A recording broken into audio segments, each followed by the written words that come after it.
What's going on YouTube? Card Collector 2 coming at you here with a brand new video. This is going to be the third video in our series preparing for the National. We've talked about it before, but this is really the sports card mecca. In the first two videos, we talked all about what the National is, admission, hotels, parking, and all sorts of tips and tricks on how to be successful at this show, right? You don't want to go into this show unprepared because it is overwhelming and there's a lot to do. So preparation is key for that. So if you haven't checked out the first two videos, I would encourage you to check those out below. But in this one, we want to talk all about show exclusives, things that are happening at the National. Some of these things might happen at other shows, but a lot of these things are only at the National. So that's what we want to talk about today. The first thing, and probably the thing we get asked about the most, is really the silver packs. Topps, Panini, they give out silver packs for typically purchasing products at the show off of one of the big online dealers that are at the show. Buy the boxes, take them over to Panini. Now, this isn't just any box. This isn't go buy a box of select football, take those over to Panini and get 10 free packs, right? This is products that typically Panini or Topps has preset prior to the show. Typically, they're not your optics and prisms and selects, right? These are typically products that have sat a little bit longer and still have value, right? Because a lot of product now can still have major potential with the way the market is. Typically the list doesn't come out until closer to the show, but I would encourage you to keep an eye on that. Now, I've talked about this before in the first video, that these aren't guaranteed, right? I don't know if Panini or Topps are gonna be doing these. Hopefully by the time the videos come out, they have both confirmed them, but you never know, right? So I'm only able to speak on what I've been able to experience in the last 10 years of going to the show. But again, keep in mind, these things are subject to change. I'm not a spokesman for Topps, Panini, Upper Deck, anyone like that. Again, I'm just speaking on 10 years of experience to try to give you guys an inside look at what to expect at the show, right? So grab a box, let's say it's, in the past, there was one that was Stars and Stripes Baseball. We had Optic Fast Break. We've had different things like that. Classics in like 2009 was one. So what you do is you typically buy your box, go over to Panini, and there's typically a line, right? Expect with attendance being up this year, which we would all anticipate, that these lines could be longer. So you typically grab your box, purchase it. In the past, they'll give you some sort of like coupon or code or sticker or something like that that you would need to show Panini or Topps. The big thing with that is just showing that you actually purchased it at the show and you didn't buy it beforehand and bring it to the show. So when you get up to the rep in the line, you typically have to cut the wrapper. I can only speak to Panini, that's the one I've done the most. Again, I'm not the biggest baseball guy, but you typically have to cut the wrapper off of the box. You don't have to open the packs there, but you have to cut the wrapper. That way you're not able to reuse the box and get more packs. They'll hand you however many packs you've earned. If it's 1, 2, 5, 8. 8 is typically the most I've ever seen. I think they might have done 10 once, but I think the most is typically 8, depending on the product. You get your packs and then you step out and the next person comes up and process repeats, right? So the silver packs, what is in the silver packs? These are a hit, right? If you're familiar with Father's Day or Black Friday, Cyber Monday, some of the other cool packs Panini has produced, you know that there's some cool things in these. So sketch cards are typically pretty big at the National. You've got redemptions for mini helmets or autographed footballs or 8x10s. You've got oftentimes key first cards or rookie cards. So in the past, Kevin Durant's Warriors first card was in there, right? LeBron's first Heat card was in there. Zion's first rookie oftentimes was in there. Just different things like that that are included in those packs that make them fun, but there will be base cards and rookies. I'm sure you'll see Trevor Lawrence if they make them. You'll see all sorts of different things. There's a wide variety of base, rookies, inserts, and all sorts of other randomly inserted cards in here. They are very, very fun and they are a huge hit. In the past, at the show, typically the resale value on packs has been anywhere from $3 to $8. I know people say, why does that matter? But a lot of people ask, what do they typically sell for? Again, it could change this year depending on supply and demand. They could be $2, they could be $20. Don't know, but from my experience in the past, they've been somewhere around the 3 to 8, typically hovering right in the middle around $5 or $6 per pack.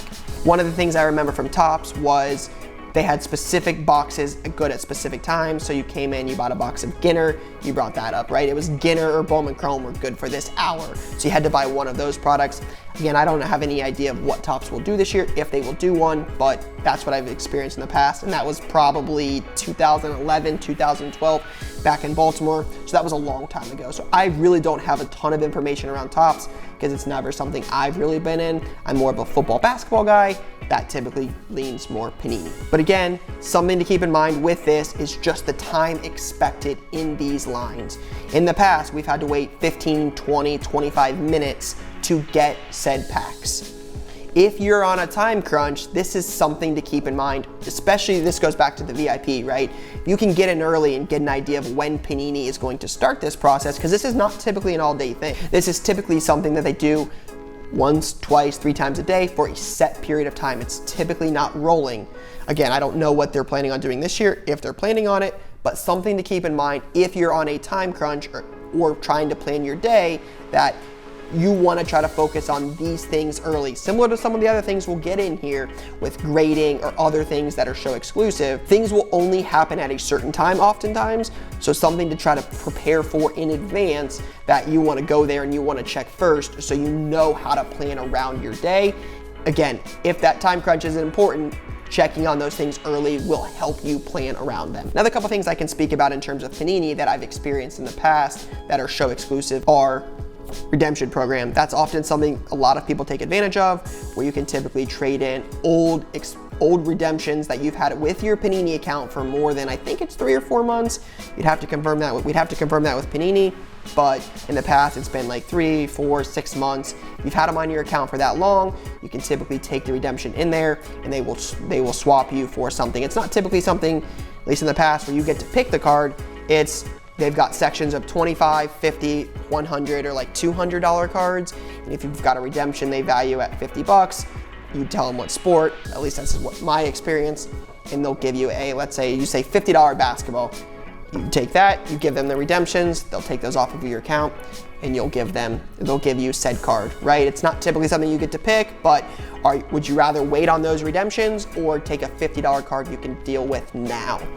It's a very popular thing, right? Some people would rather have the instant card that they can deal at the National versus waiting on, I've redeemed Carlos Hyde Contenders redemptions. I don't want to wait on Carlos Hyde redemptions, at least at the time, because at a good amount of time had passed, he was no longer relevant. I was able to trade those redemptions for something I could deal at the show. That was nice to be able to add that to my inventory while walking around. Again, these are not 2 or 3 person lines. These are very, very extensive lines, and this is not as quick, right? You've got to look up the redemptions, determine value. It typically takes a long time. So if that's something you're planning on doing, if Panini offers it, might be something to, again, prepare from the start to try to determine if that's something you want to accomplish.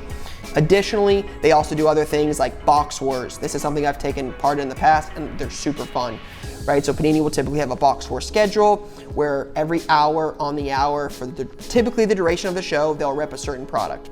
Now there might be some delays where they don't do it during lunch or something like that, but let's say it's Collegiate NT or Legacy.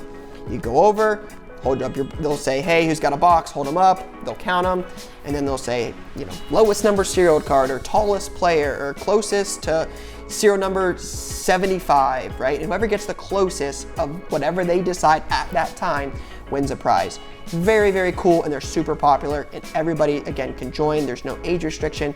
You would just have to buy a box. So if you're willing to buy the box, you can partake. Again, super popular, and not an additional cost to enter outside of the box price. And it's something that if you're gonna rip a box anyways, might be a way to try to win a bonus card. Oftentimes they've given away black boxes, or I think they're white boxes now, where you get that 101 encased card in there. Those are typically a lot of times what they give away. And I know in the past, there's been one on like Saturday afternoon. Don't quote me on that, but I'm fairly confident it's Saturday afternoon, where they give away a ticket to the Panini VIP party, which we'll talk about in a second.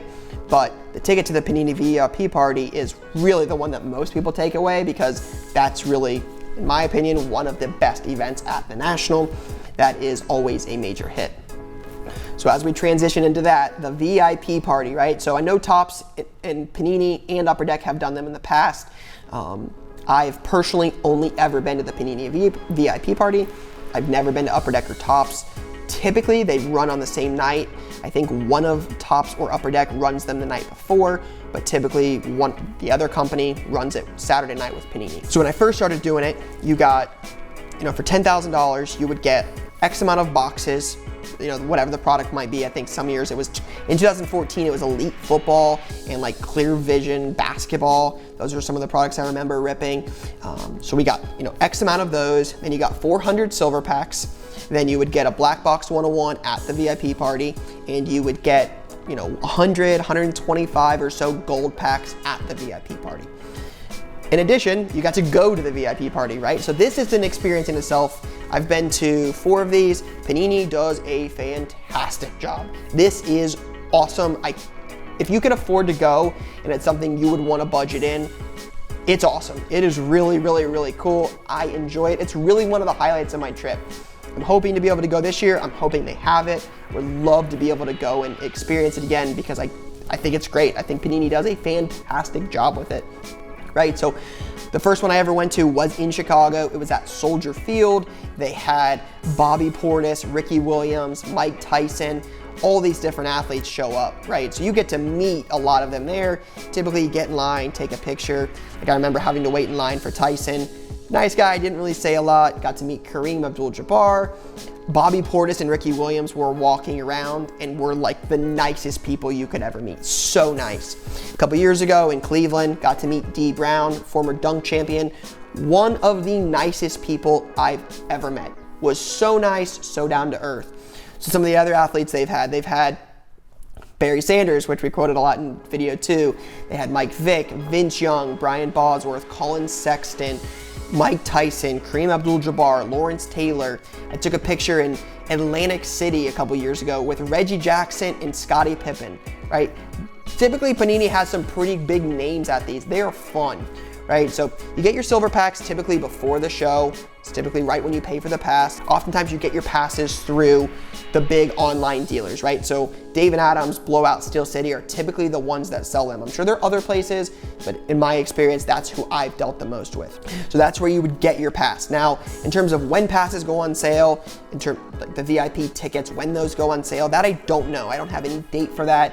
In the past, it's typically been, from experience, it's typically been the week of, right? So if the show starts on Wednesday, typically the Friday before or the Monday morning, oftentimes that's when passes become available. They're typically pretty quick. This is not something you have a lot of time, at least I've had a lot of time to kind of like, let me ponder it for a week and see if I want to go.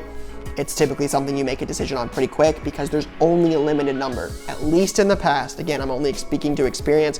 Limited number of tickets, they go fairly quickly. Buy your pass, pay for it at the National.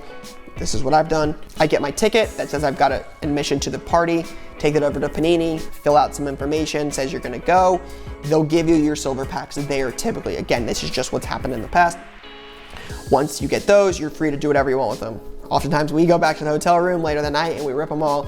I posted those videos on Instagram and on YouTube before. They're a blast, right? It's been 400 silver packs with each pass. Hard to say if they're gonna do silver packs, hard to say if they're gonna do the VIP party, don't know. Hopefully they do, but that's what it's been in the past. Then you get texted the day of about the event, show up at the event wherever they decide to hold it. The athletes are there, there's open bar, there's free food. You get a bag when you walk in. Typically the bag has redemptions for your Black Box 101, your 8x10 autographs, which you typically get of most athletes that go. Sometimes it's random. 8x10 autographs of the athletes that showed up. And then you get a redemption for your gold packs, right? So then you've got, I think the parties run before from like 7 to 10, 8 to 9, or 7 to 10, or like 6:30 to 10. It's typically like a 3.5 hour period where you get to, like there's been arcade games, there's been ping pong. Panini's got entertainment there. There's tables to talk to other people that are there, a lot of breakers, card shops, things like that. So you get to hang out for a while, eat some food, grab some drinks, meet the athletes, right? Certain people come out at certain times, like Barry Sanders' line was outrageous. Dee Brown was walking around like just another guy at the show. Very, very nice guy, but Dee Brown's popularity wasn't the same as Barry Sanders. Some things require lines, some things didn't. So you enjoy your time at the show, and then typically what we've done is as we've left, we'll take our redemptions, we'll go get our Black Box 101 or our White Box 101, we'll go get our gold packs, we'll go get our 8x10s, and then we'll leave and we'll call it a night. That's oftentimes been Saturday night. That's really kind of like the, hey, this was the climax of the event. It's kind of winding down at this point. It's almost over. Tomorrow's Sunday. But it is a wonderful time. Again, I really hope Panini does it because it's a huge hit. So if you've got any more questions on those, feel free to drop that down below or send me a DM on Instagram. I know that's something we get asked a ton about, what is the VIP party? So if you have any more questions about it, feel free to drop something down below or reach out to us on Instagram, and I will try to get to those as soon as I can. And then last but not least is gonna be really the on-site grading. Again, I want to preface this enough because this is super important, that COVID and the popularity for the hobby and so much of this will dictate what these companies decide to do. But in the past, PSA and Beckett have both done on-site grading, right? Beckett typically has had a lot of popularity with RCR. That's a thing where you get if you're not familiar with it, it's kind of like a flimsier slab, gives you an idea of what they would expect it to grade should you send it in. It's typically not been very expensive, oftentimes $10, $12, $15, especially early on in the show. Price may change as the show goes on, right? I would expect a lot of these companies to do that. Supply and demand. If you're on Thursday and you're already 500 or 1,000 or 5,000 cards behind, getting more cards at that cheaper price point, you're not gonna be able to stay ahead of it. They wanna stay ahead. Oftentimes that comes with the price raise. That goes back to getting it early, planning out if you're gonna grade versus not grade, or you're gonna do the wrapper redemption, or you're gonna do the redemption replacement. What are you gonna try to accomplish? And I think that's where preparation for this is key, because if you just go in and start walking in, you're gonna go to grade on day 3 and realize the price is way higher and the wait time is even longer. So something to keep in mind. I have had cards graded sealed slab in full cases with both companies before. Obviously, I expect the prices to change. I remember grading a Jordan Fleer rookie back in Cleveland in 2018. It cost me $60 to have it slabbed by the end of the day. I don't anticipate that being the case, but it's hard to say, right? We're gonna have to wait to see what some of these companies announce, but I would expect at this point that PSA and Beckett will have slabbing on site at the National. Yet to be determined, but hopefully that's the case because I'm sure the popularity would be there should they offer it. Going along with that, right? My other thought is, what about SGC? What about CSG? What about some of these other companies that are gonna grade? And I think that's what I would use to kind of close this up, right? Think of where the hobby is now versus a year ago versus 2 years ago. Think how many more major companies are involved in the hobby that weren't here. SGC definitely been a player, but some of these other grading companies that want to get a name out for themselves, or some of these apps that you can use to sell cards, right? What are these companies going to be doing there? There's going to be a lot of people at this show, big companies too, that are newer to the scene. What are their plans going to be, right? I think that's something we should probably be thinking about is, are these companies going to offer something you're going to want to take advantage of that may require a wait? We don't know. It's hard to say, right? I can't speak to that because in 10 years, right, I wasn't able to get on Whatnot. That didn't exist. If it did, I didn't know about it, right? So what are they gonna do? Are they gonna offer something that you're gonna wanna check out, that you're gonna need time to plan for? Might be something where you add a little bit of flexibility in your schedule to be able to check those things out. Because if you're like, hey, I'm gonna go grade cards, I'm gonna look around for 2 hours, then I'm gonna drop some cards off here, and then I'm gonna go to lunch, and then I'm gonna go home. Well, you might not have time. Are you gonna give up time to look at tables and wheel and deal to do that? So something to keep in mind, that there are a lot of people in the hobby now that weren't major players. And I'm talking Beckett, PSA, Panini, Topps. I'm talking those companies. There are people in here now that weren't on those levels that are trying to make a real name for themselves and have made a name for themselves. I would encourage you to open some of your schedule for that, to be able to see all that this show has to offer, because I anticipate there being a ton of people here and a ton of things a lot of us haven't seen before. So that is all I've got for this. Keep in mind, we are working on trade night. I don't have any final details yet. I don't know for sure what day, what time, or even if it is going to happen. So Jimmy and I do want to run it. We do hope to run it. Hopefully by the time this video comes out, I've already announced it, but If there is a trade night happening, I will make a separate video for this. At the moment, we're planning on this only being a 3-part series until I have more details about what trade night could look like. So if we do run a trade night video, we will drop it after this and we'll explain everything about that, because I know a lot of people are asking questions and a lot of people are looking forward to it. If it happens, I promise you we will make it as awesome as you would expect it to be. So again, I encourage you guys to check out the videos, part 1, part 2. Thank you for getting this far in the video. And again, if you're gonna be at the National, please do me a favor. Come up, say hello, would love to meet people. But overall, enjoy the trip, have a blast. But that's all I got for now, guys. Peace.